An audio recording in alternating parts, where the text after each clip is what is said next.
Hi everybody, I'm Father Warner D'Souza, and we have been coming to you with a series on relationships and life called Simple Truths.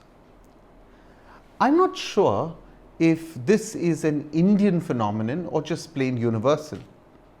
Somehow, we seem to have grown up with this blame the whole world syndrome. Nothing deters us from finding a finger to poke at someone else.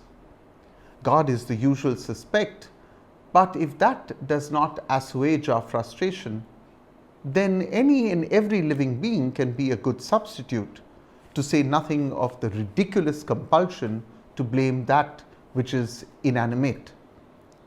Let me illustrate this with something that most Indians would identify with, if not actively participated in. Little children always fall, either because they are still discovering the joys of 2 feet and their ability to traverse ground they once were forced to crawl on, or they just seem to be like a yo-yo with 2 feet. In any case, they are bound to fall. Better sense has taught us to be silent to a child's initial shock when they fall and not to contribute to it by transmitting our own fears. Gentle concern in a soft, non-agitated voice is more helpful than a hyper-agitated adult attempting to calm a now bawling child who has inadvertently discovered that his or her pain and shock has more attention value than they first thought it had. The voice decimals are needless and pointless. This brings me to the matter at hand, even though we are discussing feet. Now that the child has stumbled and fallen, and the noise of the super agitated adult has sufficiently mixed with the distraught child, a solution to the matter at hand needs to be found. Here is where the child learns perhaps one of its first and worst ways of dealing with challenging situations. Most adults, in order to calm the child and perhaps even themselves, will now look around, often to anyone, if not ridiculously to an inanimate object, to point a finger of blame. Don't be puzzled when you hear an adult begin to baby talk a child with these or similar words: bad chair, beat it; if not, bad doggy, shout at him.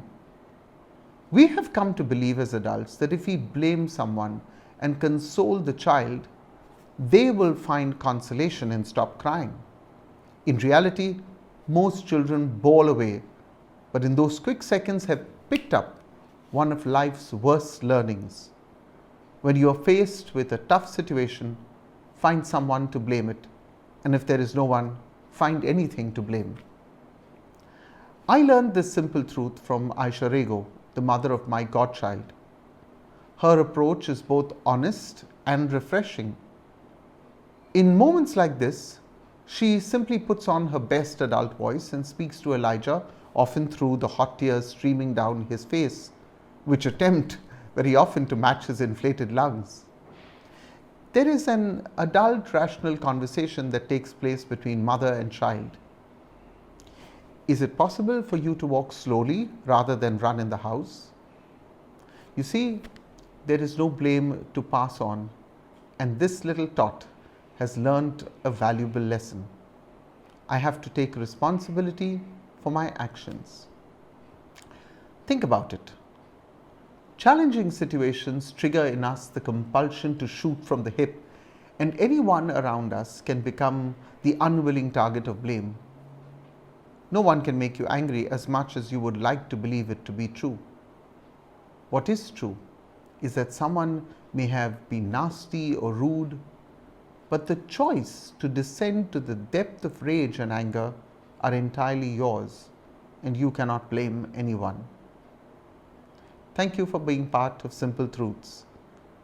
And if you know someone who could benefit from this, please share it. And if you haven't subscribed to this channel, what are you waiting for?